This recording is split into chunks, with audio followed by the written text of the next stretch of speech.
Hello learners, welcome back to my channel RG classes. जैसे कि मैंने बिजनेस फाइनेंस का कोर्स क्रिएट किया हुआ है जो आपका नेट का यूनिट है, उसमें मैं जितने भी चैप्टर्स रहेंगे सारे इस कोर्स के अंदर कवर किए जाएंगे। तो अपने फ्रेंड्स को ज़रूर रिकमेंड कीजिए। चलिए स्टार्ट करते हैं आज का lesson, short term sources of finance. मैं ऑलरेडी लॉन्ग टर्म डिस्कस कर चुकी हूँ, मीडियम टर्म सोर्सेज डिस्कस कर चुकी हूँ एंड अब मैं बात करूँगी आपसे शॉर्ट टर्म सोर्सेज के बारे में। जो शॉर्ट टर्म सोर्स है फाइनेंस को रेस करने का, ये सोर्स आपको जो मनी है सिर्फ 1 साल के लिए ही अवेलेबल कराएगा। आफ्टर 1 ईयर या 1 साल से पहले कभी भी आपसे ये पैसा वापस लेने के लिए कह सकता है। यानी इसकी जो मेच्योरिटी डेट रहेगी जब आप इन सोर्सेज से फाइनेंस रेज करेंगे, बहुत कम इनकी मेच्योरिटी डेट होती है। विद इन 1 ईयर आपको पूरा कैश रिटर्न करना होता है।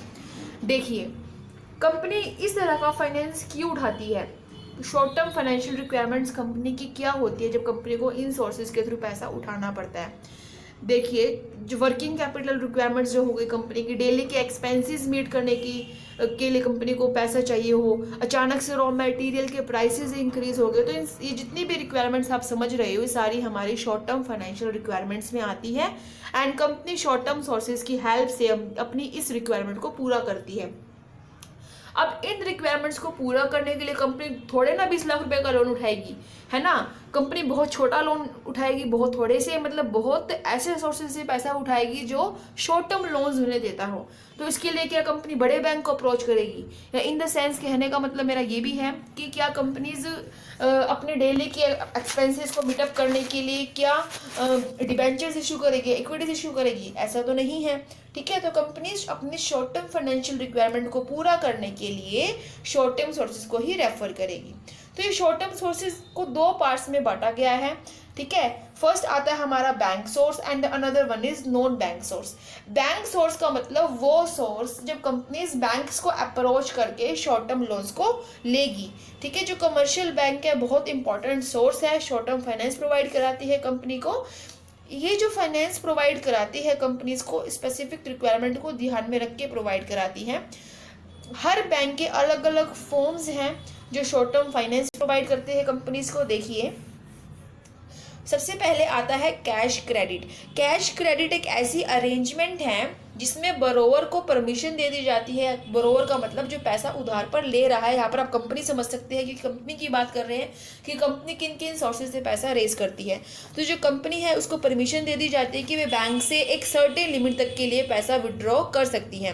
ठीक है, ऑन हाइपोथेकेशन और pledge of certain security such as stock. देखिए, हाइपोथेकेशन और pledge both have same meaning. Okay, इन दोनों का सेम ही मतलब है। तो स्टॉक को रख के या किसी इन्वेंटरी को प्लेज पे रख के कुछ सर्टेन लिमिट तक के लिए कंपनीज पैसा विड्रॉ बैंक से कर सकती हैं। जो मैक्सिमम अमाउंट है क्रेडिट लिमिट, यानी मैक्सिमम कितना कंपनी विड्रॉ कर सकती है, ये किस चीज़ पर डिपेंड करता है कि कंपनी की फाइनेंशियल पोजीशन प्लस कंपनी की क्रेडिट वर्दीनेस कैसी है। क्रेडिट वर्दीनेस का मतलब होता है कि अगर कंपनी की क्रेडिट वर्दीनेस अच्छी है, इसका मतलब ये होता है कि बैंक्स को पूरा ट्रस्ट है कंपनीज के ऊपर कि कंपनी जो है कंपनी ने कभी किसी के साथ फ्रॉड नहीं किया, सभी को पैसा टाइम पे रिपे किया है। तो इससे कंपनी की क्रेडिट वर्दीनेस इंक्रीज होती है। और एक कैसे पता चलता है कंपनी की क्रेडिट वर्दीनेस का, उसकी रेपुटेशन देखकर। एंड कुछ क्रेडिट रेटिंग एजेंसीज होती है जो कंपनीज को क्रेडिट वर्दीनेस मतलब उनको रेटिंग देती हैं, तो वहाँ से भी बैंक्स को कंपनीज की क्रेडिट वर्दीनेस का पता लगता है। इन केस ऑफ हाइपोथेकेशन या प्लेज आप कह सकते हैं जो गुड्स की जो पोजेशन है बैंक को दी नहीं जाती, गुड्स तो कंपनीज के हाथ में ही होते हैं। ठीक है, लेकिन जब वे उन गुड्स को गिरवी रख देता है तो वे जो गुड्स है होंगे तो कंपनी के गोडाउन में ही, कंपनी के पास, लेकिन कंपनी किसकी कस्टडी में होंगे, वे बैंक की कस्टडी में होंगे। उन गुड्स को कंपनी सेल नहीं कर सकती जिन गुड्स को कंपनी ने प्लेज पे रखा हुआ है और जिसके बेसिस पे वे क्रेडिट के ले रही है बैंक से। ठीक है, जो इंटरेस्ट होता है कैश क्रेडिट पे तभी चार्ज होगा उस अमाउंट पर जो जितना अमाउंट कंपनी ने बैंक से निकाला है उतने ही अमाउंट पर इंटरेस्ट चार्ज होगा। ठीक है, अब यहाँ पर आपको एग्जाम्पल से समझाती हूँ। बैंक ने कंपनी को अलाउ किया कि आप मैक्सिमम 30,000 का कैश हमारे बैंक से निकाल सकते हो। ठीक है, कितना अलाउ किया मैक्सिमम? 30,000। बैंक ने कहा कि मैक्सिमम आप 30,000 हमारी बैंक से निकाल सकते हो, कंपनी को कहा। तो जो इंटरेस्ट होगा, जो कंपनी इंटरेस्ट देगी इस 30,000 पर नहीं देगी। अगर कंपनी ने सारे निकाले ही 20,000 रुपये है तो कंपनी इस 20,000 रुपये के ऊपर इंटरेस्ट पे करेगी, ना कि 30,000 के ऊपर। ठीक है, तो यहाँ पर यही बात कही गई है गाइस कि जितना कंपनी ने कैश बैंक से निकाला है उतने ही कैश पे कंपनी इंटरेस्ट पे करेगी, ना कि सारे अमाउंट पर। ठीक है, तो गाइज आपको आई थिंक ये अच्छे से क्लियर हो गया होगा। अब हम बात करेंगे ओवरड्राफ्ट के बारे में। ये भी एक टेम्परेरी अरेंजमेंट होता है जो कस्टमर होता है, ठीक है, अगर उसका बैंक में करंट अकाउंट है तो बैंक उसको अलाउ कर देगा कि तुम मनी ओवरड्रॉ कर सकते हो एक लिमिट तक, जैसे कि कैश क्रेडिट में हमने पढ़ा। लेकिन ओवरड्राफ्ट के केस में जो इंटरेस्ट है वह पूरे एक्चुअल अमाउंट पर चार्ज होता है जो कस्टमर ने विड्रॉ किया, और जो रेट ऑफ इंटरेस्ट होता है वह थोड़ा सा ज्यादा होता है as compare to term loans. अब ये टर्म लोन्स क्या है देखिए, टर्म लोन्स का मतलब होता है it is an advance of a fixed amount withdrawn in lump sum and sanctioned for a fixed term. यानी टर्म लोन्स का मतलब ऐसा लोन जिसमें जो कंपनी है एक फिक्स्ड अमाउंट इकट्ठा एडवांस में ही बैंक से विड्रॉ कर लेगी, और उस जो जितना अमाउंट कंपनी ने बैंक से लिया है उसका एक फिक्स्ड टर्म है, यानी एक प्रॉपर फिक्स्ड टर्म। कैसे देखिए, फॉर एग्जाम्पल उन्होंने वे पैसे उठाए हैं 1 साल के लिए, तो 1 साल उसका कहने का मतलब 1 साल का पैसा उसने अभी ले लिया, एडवांस में लमसमली निकालिए, सारा इकट्ठा निकालिए पैसा, ना कि पार्ट्स में निकाला है पैसा पूरा इकट्ठा 1 लाख, मतलब इकट्ठा 1 साल के लिए उसने कंपनी ने निकाल लिया बैंक से और फिक्स टर्म पर निकाला। जो इंटरेस्ट होता है वो चार्ज होता है पूरे अमाउंट पर, और जो रेट ऑफ इंटरेस्ट जो कंपनीज देती है टर्म लोन्स पर बहुत कम होता है as compare to cash credits और ओवरड्राफ्ट। क्योंकि क्या है कि बैंक का जो अमाउंट है बैंक में आइडल वेस्ट में नहीं पड़ा रहता, क्योंकि वे पूरा पैसा बैंक का यूज हो रहा है, क्योंकि पूरा पैसा कंपनी ने पहले ही उसको निकाल लिया, उसको यूज कर रही है।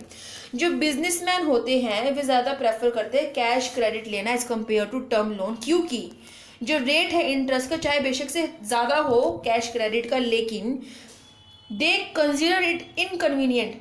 लेकिन पूरा का पूरा मान लीजिए इकट्ठा पैसा निकालना, एडवांस में निकालना और एक साथ निकालना कई बार कंपनी के लिए इनकन्वीनियंट हो जाता है इसको यूज़ करना, बिकॉज कंपनी को क्या पता 10,000 की रिक्वायरमेंट हो उस टाइम, लेकिन कंपनी ने इकट्ठा 60,000 का लोन ले लिया, तो कंपनी के जो बाकी के पैसे हैं वे कंपनी के पास एक तरीके से आइडल पड़े हुए, वेस्ट पड़े हुए, तो कंपनी को कहीं ना कहीं इनकन्वीनियंट लगता है। तो कंपनी कैश क्रेडिट लेना बेटर समझती है कि जितनी आपको नीड हो उतना पैसा निकाल लो बैंक से और उतने पे आप इंटरेस्ट दो। ठीक है, अब हम बात करेंगे डिस्काउंटिंग ऑफ बिल्स के बारे में। ये भी एक तरह का एडवांस होता है जो बैंक देती है अपने कंपनीज को, ठीक है, अपने कस्टमर्स को। जो अगर कंपनी को मान लीजिए कंपनी के पास कोई बिल है और कंपनी को उस बिल की पेमेंट मैच्योरिटी डेट से पहले चाहिए, तो कंपनी क्या करेगी, बैंक के पास जाएगी जिस बैंक का वे बिल है, देन उस बैंक पे जाने के बाद उस बैंक उसको वे बिल एनकैश करके दे देगा, लेकिन बैंक उसके लिए कुछ डिस्काउंट काटेगा जो बैंक की इनकम होगी। अब ये बिल बैंक के पास चला गया, जैसे ही उस बिल की मैच्योरिटी डेट आएगी बैंक उसको उसमें से कैश लेकर उस बिल को एनकैश करके अपने पास रख लेगा। ठीक है, आई होप आपको समझ में आया होगा कि जब कंपनीज को पहले ही बिल अपना मैच्योर कराना हो मैच्योरिटी डेट से पहले, तो उस केस में बैंक उसको वे बिल एनकैश करके तो दे देगी, लेकिन बैंक उसके लिए कुछ डिस्काउंट काटेगी जो बैंक की इनकम होगी। ठीक है, अब नॉन बैंक सोर्सेज क्या होते हैं। नॉन बैंक सोर्सेज देखिए, इसके अंदर कौन कौन से sources, like trade credit. Trade credit का मतलब होता है कि trade credit represents the credit automatically allowed by suppliers to their customers. अब नॉन बैंक सोर्सेज मतलब वो सोर्सेज जब कंपनीज बैंक्स को अप्रोच नहीं करती अपनी छोटी मोटी फाइनेंशियल नीड्स को पूरा करने के लिए। यहाँ पर लाइक सप्लायर्स ने कोई हेल्प कर दी, मतलब बैंक को छोड़कर जो बाकी सोर्सेज रह जाते हैं वे हमारे नॉन बैंक सोर्सेज में आते हैं। तो ट्रेड क्रेडिट एक ऐसे क्रेडिट को रिप्रेजेंट करती है जो सप्लायर्स कस्टमर्स को ऑटोमेटिक अलाउ कर देते हैं। ये अगर हम दूसरे शब्दों में कहें कि जब एक कंपनी गुड्स खरीदती है बल्क में, और क्या उसकी पेमेंट इमीडिएट करती है। मान लीजिए कंपनी ने गुड्स खरीदे एक सप्लायर से, ठीक है, मतलब 1 लाख यूनिट उसने खरीदी, तो क्या वे उस 1 लाख यूनिट की पेमेंट हाथों हाथ नहीं करेगी, 1 मंथ में करेगी, 2 मंथ में करेगी। तो जो बीच का जो टाइम है पेमेंट करने से, गुड्स लेने के बाद और पेमेंट करने से पहले, वो जो टाइम है वे ऑटोमेटिक कहीं ना कहीं सप्लायर ने बैंक कंपनी को दे दिया, या एक तरीके से हम कह सकते हैं कि सप्लायर ने कंपनी की हेल्प कर दी, क्योंकि वे कभी भी इमीडिएट पेमेंट नहीं लेता, कई बार कुछ गैप हो जाता है बीच में, जिससे कहीं ना कहीं उसको एक तरीके का क्रेडिट मिल गया कंपनी को। ठीक है, जो सिक्योरिंग ट्रेड क्रेडिट को जो कितना सिक्योर है कितना अनसिक्योर है, डिपेंड करता है कि फर्म की क्रेडिट वर्दीनेस कैसी है और सप्लायर का कितना कॉन्फिडेंस है। कई बार सप्लायर ये कहते हैं चलो कोई बात नहीं, अभी आपके पास कैश नहीं है तो मुझे बाद में दे देना, 1 मंथ के बाद, 2 मंथ के बाद, तो सप्लायर को ट्रस्ट है तभी उसने पेमेंट को पोस्टपोन कर दिया। तो इन चीज़ों पे डिपेंड करता है कि क्रेडिट वर्दीनेस कैसी है कंपनी की। ट्रेड क्रेडिट को ऑब्टेन करना बहुत इजी होता है, ये कंटिन्यूइंग बेसिस हमें मोस्टली मिल ही जाता है। अब मतलब एक कि नेचुरल प्रोसेस है, ठीक है, कि जनरली मिल ही जाता है हमें ट्रेड क्रेडिट, एंड इसके लिए कोई एसेट को प्लेज करने की ज़रूरत नहीं पड़ती। डिसएडवांटेजेस क्या है गाइस? सबसे बड़ा डिसएडवांटेज ये होता है कि जो गुड्स जो प्राइस चार्ज करता है सप्लायर गुड्स के लिए, वे बहुत ज़्यादा होता है कैश प्राइस के कंपैरिजन, क्योंकि उसको पता है कि मुझे पेमेंट 1 मंथ के बाद या 2 मंथ के बाद मिलेगी, एंड तब तक क्या मैं अपने ब्याज का नुकसान खाऊंगा, तो कहीं ना कहीं वो उस इंटरेस्ट को उस प्राइस में ऐड करके कंपनी को दे देता है, एंड तो कहीं ना कहीं कैश प्राइस के केस में ऐसा कुछ नहीं होता, तो थोड़ा सा वे महंगा पड़ जाता है कंपनी को। बायर को कैश डिस्काउंट का लॉस बियर करना पड़ सकता है, अगर कंपनी पेमेंट बाद में करती है तो उसको कैश डिस्काउंट नहीं मिलेगा, है ना, जिसको कैश परचेज पे मिलता, तो इसमें यहाँ पर उसको उसका लॉस उठाना पड़ सकता है। अब हम बात करेंगे कमर्शियल पेपर्स के बारे में। कमर्शियल पेपर्स जो होते हैं ये शॉर्ट टर्म अनसिक्योर्ड सिक्योरिटीज होती है। अनसिक्योर्ड सिक्योरिटीज वो सिक्योरिटीज होती है जब आप कोई एसेट को गिरवी ना रख के पैसा उठाते हो, और ये बहुत हाई क्रेडिट वर्दी बहुत बड़ी बड़ी large companies, reputed companies commercial papers को इशू करती है, एंड कमर्शियल पेपर्स को आरबीआई रेगुलेट करता है, यानी इससे होने वाले जितने भी मतलब जो भी एक्टिविटीज होती है कमर्शियल पेपर्स के थ्रू, उसको आरबीआई देखता है, आरबीआई अपने अंडर रखता है, अपने कंट्रोल में रखता है। सिर्फ वही कंपनीज कमर्शियल पेपर्स इशू कर सकती है जिसकी अच्छी नेटवर्थ हो, 10 करोड़ तक हो या 10 करोड़ से ज़्यादा हो। मिनिमम जो इशू है कमर्शियल पेपर का 25 लाख तक का हो सकता है, और हर एक कमर्शियल पेपर का साइज 5 लाख से कम नहीं होना चाहिए।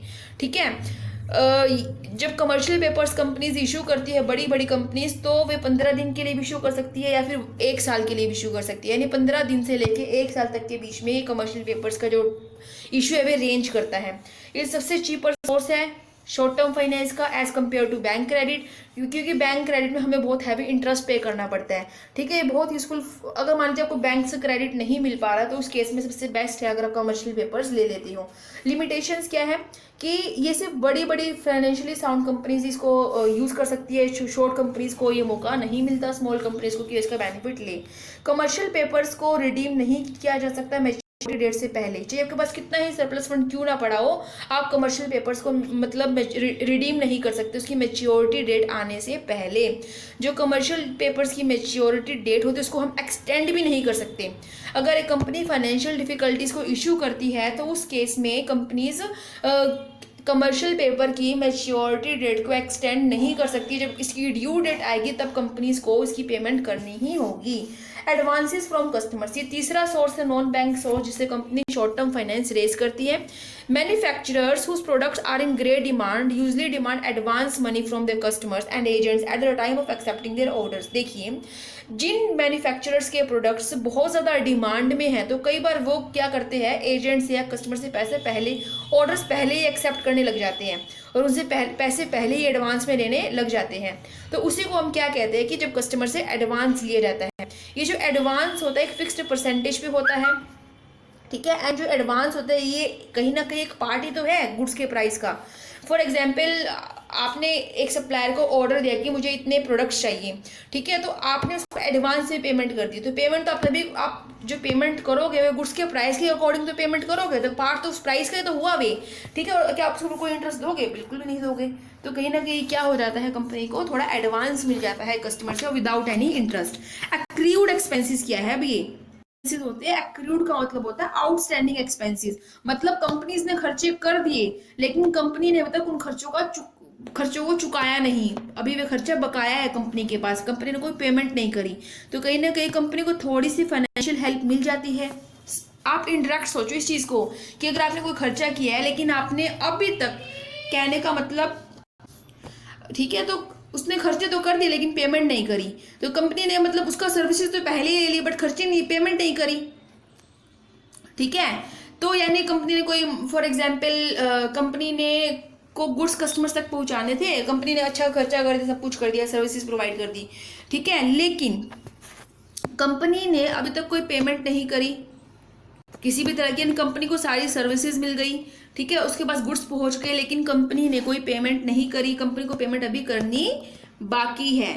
तो इसमें यही बात कही गई है गाइस कि कंपनी को कहीं ना कहीं एक शॉर्ट टर्म फाइनेंस का ही काम करता है ये, जिसको हम एक्रूड एक्सपेंस कहते हैं। जैसे इसमें आप देखिए, लेबर्स ने अपनी सर्विसेज दे दी कंपनी को, लेकिन कंपनी अभी तक लेबर की वेजेस नहीं दी, तो वे एक्रूड एक्सपेंस में आ गया, ठीक है। ऐसे ही मैनेजर को सैलरी पे नहीं करी, एक्रूड एक्सपेंस में आ गया, लेकिन मैनेजर की सर्विसेज सारी ले ली। तो जो टाइम लैग, जो टाइम गैप होता है, कंपनी जब सर्विसेज ले रही है और उसके पेमेंट कर और उसको अब तक पेमेंट नहीं करी, इस बीच का जो टाइम गैप होता है वे हमारा एक्रूड एक्सपेंस में आता है और एक शॉर्ट टर्म सोर्स का काम करता है कंपनी के लिए।